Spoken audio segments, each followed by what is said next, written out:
আসসালামু আলাইকুম রহমতুল্লাহ। সম্মানিত দর্শক, বর্তমানে একটা শব্দ খুব বেশি পরিমাণে আলোচিত হচ্ছে, ব্যবহৃত হচ্ছে। এই শব্দটা আকাশে বাতাসে উঠছে, বিভিন্ন পিলারে, ওয়ালে এটা লিপিবদ্ধ হচ্ছে, অনলাইন অফলাইনে এটা ঘুরে বেড়াচ্ছে। এটা অনেক পুরাতন একটি শব্দ, 1000 বছর আগে থেকেই বাংলা সাহিত্যে এটা ব্যবহৃত হয়, কিন্তু ইদানিং এটা খুব বেশি পরিমাণে ব্যবহৃত হচ্ছে। শব্দটি হলো গুপ্ত। এই গুপ্ত শব্দটি এখন এত বেশি আলোচিত কেন, এত বেশি ব্যবহৃত হচ্ছে কেন, চর্চা হচ্ছে কেন? এটা মূলত কোন অর্থ বহন করে? গুপ্ত শব্দটি আমরা কয়েকটি অর্থে ব্যবহৃত হতে দেখি। 1 নাম্বার, গুপ্ত মানি হলো মুনাফিকি। চেহারা একরকম, আড়ালে তার চরিত্র আরেক রকম হওয়া, ঘটনার প্রকৃত রূপ একটা হওয়া এবং বাহ্যিক ঘটনাটা আরেক রকম সামনে আসা, এটাকে বলে মুনাফিকি। কোরআনে কারীমে আল্লাহ তাআলা বলেন, ওয়াইদা লাকুল্লাযীনা আমানু ক্বালু আমান্না ওয়াইদা খালাউ ইলা শায়াতিনহিম ক্বালু ইন্না মাআকুম। যখন তারা ঈমানদারদের কাছে আসে তখন তারা বলে যে আমরাও ঈমানদার, আর যখন তারা শয়তানদের কাছে যায় তখন বলে আমরা তোমাদের সাথে আছি। এটাও এক ধরনের গুপ্ত হওয়া। প্রকাশ্যের আকৃতি একরকম, আড়ালের কর্ম আরেক রকম, বাস্তবতা একটা কিন্তু সামনে পেশ করে আরেকটা। এটাকে বলা হয় মুনাফিকি। আর মুনাফিকি অত্যন্ত জঘন্যতম একটি অপরাধ। এটা জাহান্নামে যাওয়ার মতো অপরাধ। আল্লাহ তাআলা বলেন, ইন্নাল মুনাফিকিনা ফিদ দারকিল আসফালি মিনান নার। মুনাফিকরা জাহান্নামের একেবারে নিম্ন স্তরে অবস্থান করবে। 2 নম্বর, এই গুপ্ত শব্দটি তাজাসসুস এর অর্থে ব্যবহৃত হয়। তাজাসসুস বলা হয় অন্যের তথ্য সংগ্রহ করে, আড়ালে থেকে অন্যের তথ্য সংগ্রহ করে সেটাকে বাজারজাত করা, সেটা অন্যের কাছে পৌঁছানো, সেটা মার্কেটিং করা, এটাকে বলে তাজাসসুস। আল্লাহ তাআলা বলেন, ইয়া আইয়ুহাল্লাযীনা আমানু ইজতানিবু কাসীরাম মিনাজ-যন ইন্না বা'দাজ-যন্নি ইসমুন ওয়া লা তাজাসসু ওয়া লা ইয়াগতাব বা'দুকুম বা'দা। তাজাসসুস এটাকে বাংলায় এক বাক্যে বলা যায় তথ্য সন্ত্রাস। মানে তথ্যগুলো আবিষ্কার করে, তালাশ করে, আড়ালে থেকে চুপিসারে অন্যের দোষ ত্রুটি প্রচার করা, প্রকাশ করা। এই অর্থ এটা নিষিদ্ধ, এটা গুনাহ।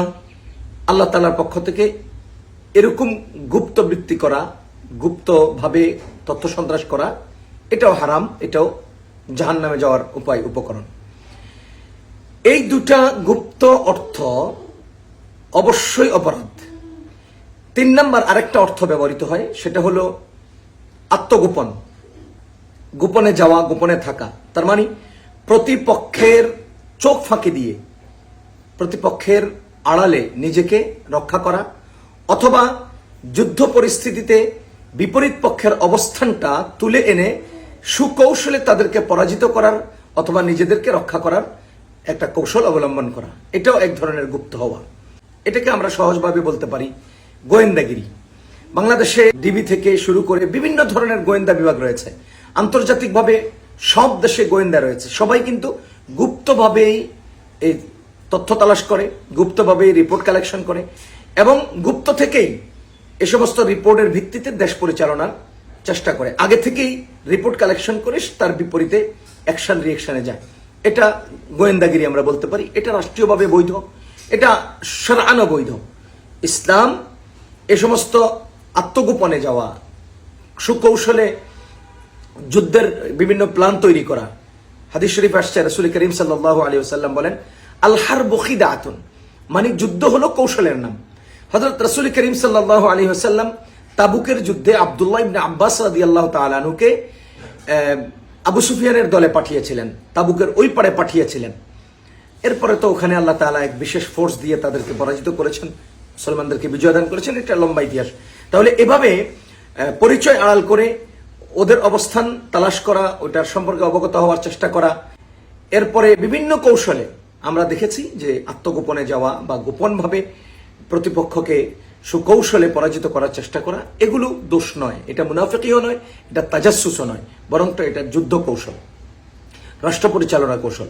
সুতরাং গুপ্ত শব্দ যদি এই অর্থে ব্যবহৃত হয় তাহলে এটা কোনো দোষের কিছু নয়। এটা সবাই করে, কেউ না কোনো ওয়েতে, কোনো না কোনোভাবে নিজের পরিচয় গোপন করে, নিজেকে আড়াল করে অন্যের কাছ থেকে নিজেকে বাঁচানোর চেষ্টা করা। এটা সবাই করেছে। কিন্তু বর্তমান বাংলাদেশে যে গুপ্ত শব্দটা ব্যবহৃত হচ্ছে এবং খুব বেশি পরিমাণে আলোচিত হচ্ছে, এখানে গুপ্ত শব্দ কোন অর্থে ব্যবহৃত হচ্ছে? এখানে মূলত আবিধানিক বা কোরআনে আমরা যে তিনটা অর্থ পেয়েছি এগুলোর কোনোটাতেই ব্যবহৃত হচ্ছে না। এটা বাংলাদেশের রাজনৈতিক একটা শব্দে পরিণত হয়েছে। এই গুপ্ত শব্দটা রাজনৈতিক শব্দ কেন হলো? এর মূল কারণ হলো বাংলাদেশে প্রতিহিংসার রাজনীতি এবং প্রতিপক্ষকে ঘায়েল করার রাজনীতি। এটা আজকের নয়, এটা পুরাতন, এটা ঐতিহ্যবাহী একটা ধারা। যেমন নিজের অবস্থানটাকে মজবুত করা, দীর্ঘদিন বেঁচে থাকা এবং টিকে থাকার উপায় উপকরণ বের করা, প্রতিপক্ষের রাজনীতিবিদদেরকে সবসময় দমিয়ে রাখা, এটা একটা সুকৌশল, রাজনৈতিক কৌশল। ইতিমধ্যে আমরা দেখেছি আওয়ামী লীগ সরকারের, ফ্যাসিস্ট সরকারের নিজের ফ্যাসিজম টিকিয়ে রাখার জন্য বাংলাদেশে প্রতিপক্ষকে ঘায়েল করার একটা শব্দ ছিল রাজাকার। এই রাজাকার শব্দটাকে এত বেশি পরিমাণে আউড়িয়েছে, এত বেশি পরিমাণে সামনে এনেছে, জামাত বিএনপি মানেই রাজাকার, জামাত বিএনপি মানেই রাজাকার। তার মানে তাদের বিপরীত পক্ষের রাজনীতিবিদদেরকে তারা সবসময় দমিয়ে রাখতে রাজাকার শব্দটা আবিষ্কার করেছে এবং এটাকে সামনে এনেছে মিডিয়ার মাধ্যমে বিভিন্ন কৌশলে। কিন্তু 2024-এর জুলাই আন্দোলনের বদৌলতে রাজাকার শব্দটা এখন আর প্রতিপক্ষকে আঘাত করার বা ঘায়েল করার শব্দে বাকি নেই। এটা অহংকার এবং গৌরবের শব্দে পরিণত হয়েছে। তুমি কে, আমি কে, রাজাকার, রাজাকার। এই শব্দটাকে যে আবিষ্কার হয়েছে, এটাকে যে সামনে এনেছে, এর মাধ্যমে রাজাকার শব্দটা এখন কারো উপরে চড়াও হয়ে বা কাউকে দমন করার জন্য আর ব্যবহার করা যাচ্ছে না, কারণ এটা গৌরবের শব্দে পরিণত হয়েছে।